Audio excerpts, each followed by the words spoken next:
Efecto Doppler, problema de aplicación número 4.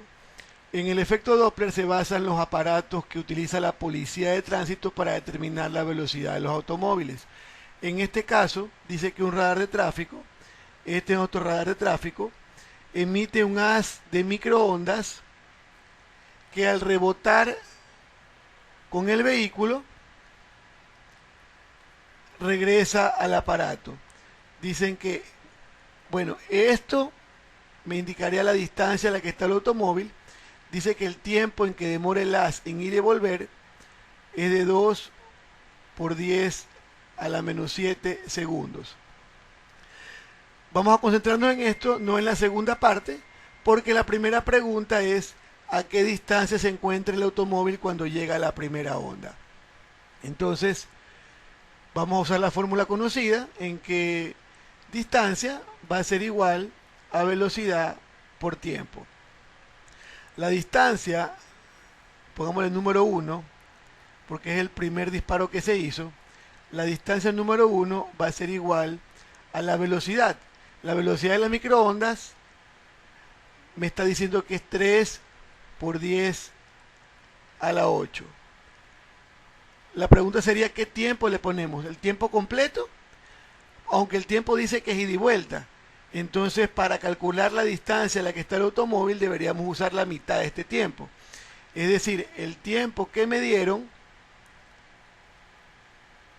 lo divido para 2. Porque solo me interesa pues la ida. Entonces simplifico. Mitad 1, mitad 1. Me va a quedar que la distancia a la que se encuentra el automóvil va a ser de 30 metros. Esa sería la respuesta al literal A. ¿Qué sería lo interesante del problema? Cuidado confundirse y ponemos el tiempo completo. Es bien claro el problema en decir que es el tiempo de ida y vuelta. Solo me interesa el tiempo en que viajó hasta alcanzar el vehículo. Entonces, este es el literal A. Entonces vamos a proceder a hacer el literal B. Tenemos como primer resultado 30 metros. Entonces, literal B dice, se refiere también a la distancia. Y cuando le llega a la segunda onda, es decir, ¿dónde está el vehículo cuando llega a la segunda onda? Es decir, nosotros habíamos acabado de encontrar que había 30 metros hasta el primer disparo. Luego hay un segundo disparo y me preguntan esa distancia. Procedemos de la misma manera.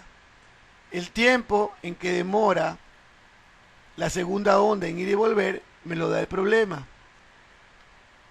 6 por 10 a la menos 7 segundos. Entonces procedemos a aplicar la fórmula. Distancia 2 es igual a la velocidad por el tiempo. En este caso tendríamos que la velocidad es la misma, 3 por 10 a la 8.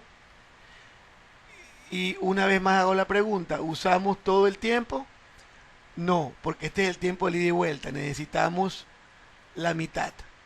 Entonces, distancia 2 va a ser igual, vamos a simplificar, mitad 1, mitad 3, al multiplicar nos queda 90 metros. Sería la respuesta del literal B. Entonces aquí habría 90 metros. Listo, entonces vamos a proceder a resolver un literal C con estos datos que tenemos. Vamos a pasarlos al limpio, es decir, la distancia del primer disparo y la distancia a la que se encontraba el auto en el segundo disparo. Entonces tenemos distancia 1, 30 metros, distancia 2, 90 metros. Nos preguntan a qué velocidad circulaba el vehículo.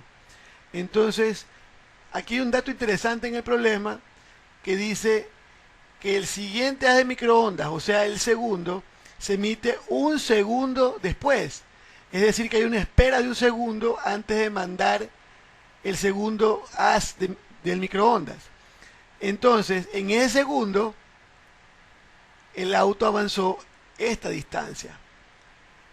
Entonces, con ese dato ya podemos calcular a qué velocidad iba el auto, porque esa distancia que avanzó el vehículo en el segundo de espera será equivalente a la resta de estas dos distancias, es decir, la distancia 2 menos la distancia 1. Es decir, que esto sería 90 menos 30, lo que nos va a dar 60 metros. ¿Cómo encontramos la velocidad del auto? Con la misma fórmula que hemos venido usando. En este caso sería desplazamiento dividido para tiempo. En este caso 60 metros fue lo que avanzó en un segundo. Entonces la velocidad del auto será 60 metros por segundo.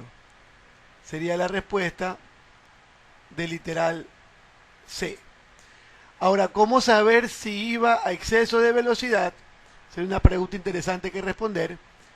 Pues tenemos que llevar esto a unidades más familiares para nosotros. Es decir, la velocidad del auto es 60 metros por segundo.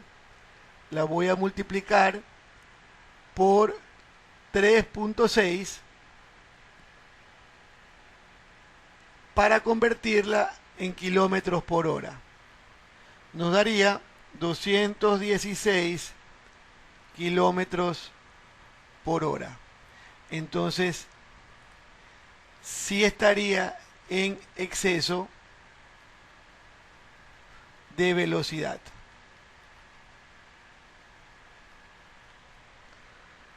Listo. Este sería los tres literales del problema de aplicación número 4 de efecto Doppler.